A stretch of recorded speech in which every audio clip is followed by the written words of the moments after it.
বেলাল হুজুরকে যখন বলা হলো তুমি ছেড়ে দাও, হযরতে বেলাল হুজুর বললেন, হে আমার দুনিয়ার নবী, তুমি হাজারো চেষ্টা করে নাও, আমাকে আল্লাহ রাসূল থেকে সরাতে পারবে না। জোরে বলুন সুবহানাল্লাহ। আজ যদি আমাদেরকে চেষ্টা করা হয় দ্বীন ইসলাম আল্লাহ রাসূল থেকে সরাতে পারবে মনে হয়?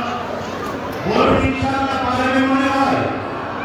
হ্যাঁ, আমরা হয়তো বিভিন্ন জায়গায় দুনিয়াবি লোক লালসায় অনেক অন্যায় করে ফেলি, বা আমরা বিভিন্ন ফেরকার মধ্যে বন্ধ হয়ে গেছি, কিন্তু যখন আল্লাহ রাসূলের কথা আসবে, ইসলামের কথা আসবে, তখন আমাদের শায়েখ, আমাদের মুর্শিদ, আমাদের পীর, আমাদের আমির সব যার যার কাছে থাকে, তখন আমরা এরকম থাকি, আমরা তখন এরকম হয়ে যাই। কেন? আমাদের সবার মূল আল্লাহ রাসূল। জোরে বলুন সুবহানাল্লাহ। আমাদের ঈমান আমাদের এখনো আছে, আর যতদিন আমাদের ঈমান থাকবে, পৃথিবীতে যত জালিম এসেছে আসবে কিয়ামত পর্যন্ত, তারা মিটে যাবে, আমাদেরকে মিটাতে পারবে না, পারবে না। এটা মাথায় রাখবে, ঈমানকে ঠিক করো। আর ঈমান রাসূলকে সঙ্গে জুড়ে যাওয়া, আকীদা, উপর থেকে আকীদা শক্তভাবে গাঁট বাঁধা, মুহাম্মদ রাসূলের সঙ্গে প্রেম ও আদরের গাঁট বাঁধাকে বলা হয় ঈমান। জোরে বলুন সুবহানাল্লাহ। হযরত বেলাল হুজুর এমন ভাবে গাঁট বেঁধেছিলেন, উমাইয়া বেলাল হুজুরের উপরে জুলুম করতে লেগেছে, কিছুতেই নওয়াতে পারেন না। হযরত বেলাল হুজুরকে মক্কার বাজারে নিয়ে যেতে লোকের সামনে অপমান করছে, মারছে। কেন ভাই? পার্সোনাল তো মানলে হতো, লোকের সামনে মারছে কেন? কিছু মনে করবে থেকে এখন আওয়াজ বাড়িয়েছিলেন, আলোচনা করতে অসুবিধা হচ্ছে, কথা থমকে থমকে বলেছি কেন বুঝতে পারছেন না? তাই আওয়াজ যদি অন্যজনের আছে, আমার কথা বলতে অসুবিধা হবে। এটার সাথে এটা সেটিং, আল্লাহ বলল এটার সাথে এটা সেটিং, এটার সাথে এটা সেটিং, দুটো দুইকে থাকতে পারে না, একদিকে যায়। কানে কিন্তু অন্যজনের কথা আসছে, মুখ দিয়ে যখনই বলতে যাচ্ছে কথা আটকে যাচ্ছে। আমি ট্রাই করে দেখি, এটা আল্লাহ বলল এই বলবে চুপ করে। হযরত বেলাল হুজুরকে মক্কার বাজারে নিয়ে এসে উমাইয়া বেরিয়েছিল, কেন? কারণ কি?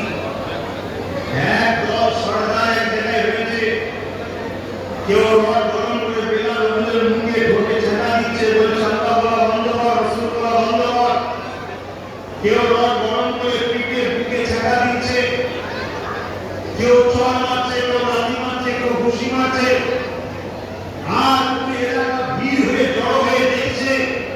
এভাবে মারার কারণটা হচ্ছে এটা, বেলালকে এমন ভাবে মারবো বাকি যদি কেউ ইসলাম কবুল করার স্বপ্ন দেখে, ভয়ে যেন না করে।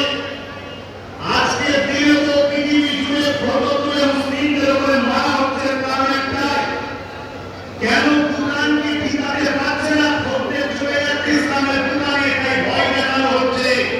মনে রাখবে, ইসলাম এমন একটা আতর বা খুশবু, উদাহরণ দেওয়ার জন্য বলছি, যত লাগে তত খুশবু ছড়াতে থাকে। জোরে বলুন সুবহানাল্লাহ। আরো জোরে বলুন সুবহানাল্লাহ। আরো জোরে বলুন সুবহানাল্লাহ। ভাই সোনালো করে থাকে, কি বলবো তার, কি বলবো?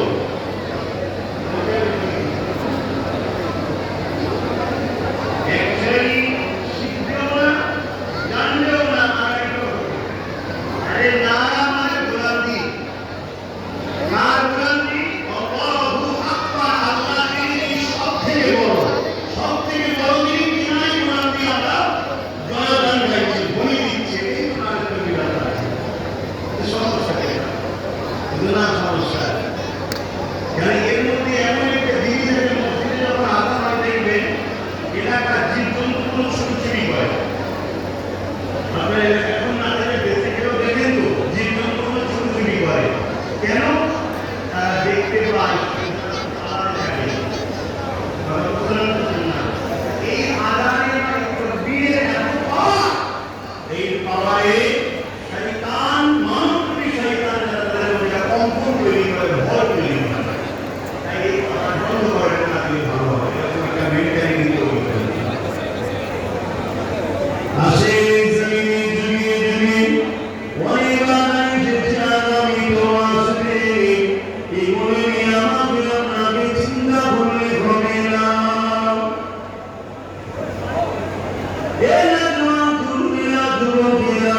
জীবনে একটা মশলা করেন যদি দুনিয়া জমিনে বাঁধবো আল্লাহ রাসূলের জন্য বাঁধবো এই জমিনটা কিছু করবো উদ্দেশ্য আল্লাহ রাসূল থাকবে মান আহাব্বা লিল্লাহ ওয়া আবগada লিল্লাহ ওয়া আতা লিল্লাহ ওয়া মানা লিল্লাহ ফাকাদ ইসতাকমাল ঈমান ভালোবাসবেন আল্লাহর জন্য দুশমনি করবেন আল্লাহর জন্য আত্মঘাত করবেন আল্লাহর জন্য বিচ্ছেদ হবেন আল্লাহর জন্য এরাই হলো প্রকৃত ঈমানের মজা পায় এই দুনিয়া জমিনে যতদিন থাকবো আল্লাহকে খুশি করা হলো আমাদের কাজ এটা আমাদেরকে লক্ষ্য রাখতে হবে কারণ এই দুনিয়া জমিনে কেউ বলতে পারবে না কালকে সূর্য উঠবে আমি আপনি উঠবো কোনো গ্যারান্টি নাই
যদি করতে পারি তবে কামিয়াবি না কত বড় আপনি দুনিয়ায় সম্মানিত কত শিক্ষিত কত জ্ঞানী কত বড় ব্যবসায়ী কত বড় লিডার দুনিয়ায় হয়ে যাবে আপনি কত বড় আল্লাহ রাসূলের প্রেমিক হতে পেরেছেন দাসত্ব করতে পেরেছেন আল্লাহ রাসূলের সুন্নায় জীবন কাটাতে পেরেছেন এটাই হলো আমাদের কিন্তু মূল লক্ষ্য এটাই আল্লাহ জিজ্ঞেস করবেন